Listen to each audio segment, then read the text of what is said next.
Words have power. They can inspire revolutions, ignite ideas, or even topple kings. But they carry peril as well. The wrong word, the bold question, the fearless truth can cost a life. And no one in history understood this terrifying duality better than a stonemason's son born in Athens in 469 BCE, Socrates.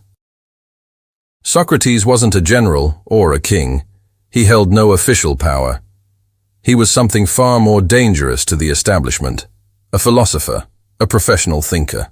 His battlefield was the bustling marketplace, his weapon of choice, a simple question. Every day, he would walk through the streets of Athens, engaging anyone and everyone, from powerful politicians to humble craftsmen. He didn't lecture. He asked, "What is justice? What is virtue? What is truth?" His questions were like precision tools, dismantling the lazy assumptions and hollow beliefs of those in power. He wasn't trying to provide answers. He was trying to make people think. And this was radical.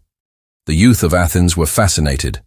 They flocked to him, captivated by this man who dared to challenge everything they'd been taught.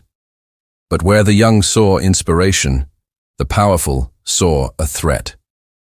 How dare this man question their authority? How dare he challenge the traditions that held their society together? In their eyes, Socrates wasn't a teacher. He was a troublemaker. They accused him of corrupting the youth and, worse, of disrespecting the gods.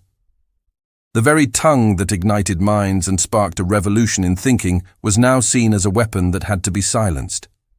In the year 399 BCE, Socrates, the seeker of truth, was put on trial for his words. Imagine the scene. A 70-year-old man standing before 500 of his fellow citizens, his life hanging in the balance. But he wasn't afraid. He didn't beg for mercy or apologize for his beliefs. Instead, he did what he had always done. He questioned them. He defended his life's work with the same relentless logic and fearless inquiry that had gotten him into trouble in the first place. He argued that he was not a criminal, but a gadfly, sent by the gods to sting the lazy horse of Athens into action, to awaken it from its comfortable ignorance. His defense was brilliant, his logic was flawless. But it didn't matter. The verdict was already decided. Athens found him guilty. His sentence? Death. He was ordered to drink a cup of poison hemlock. Surrounded by his grieving followers, Socrates remained calm. He spoke of the soul's immortality, and faced his end not with fear, but with the same philosophical curiosity that had defined his life.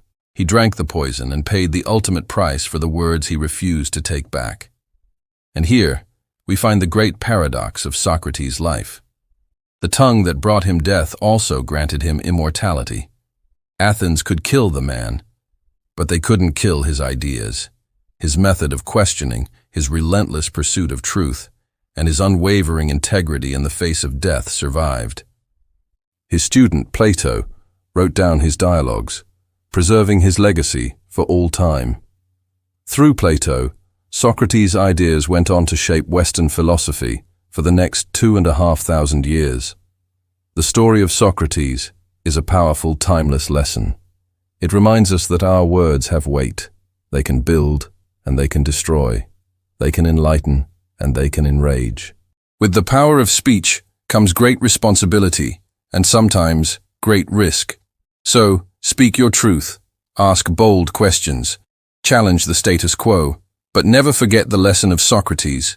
The greatest truths sometimes carry the greatest dangers. Thank you so much for joining me on this journey back in time. If you found this story fascinating, hit that like button, subscribe for more dives into history.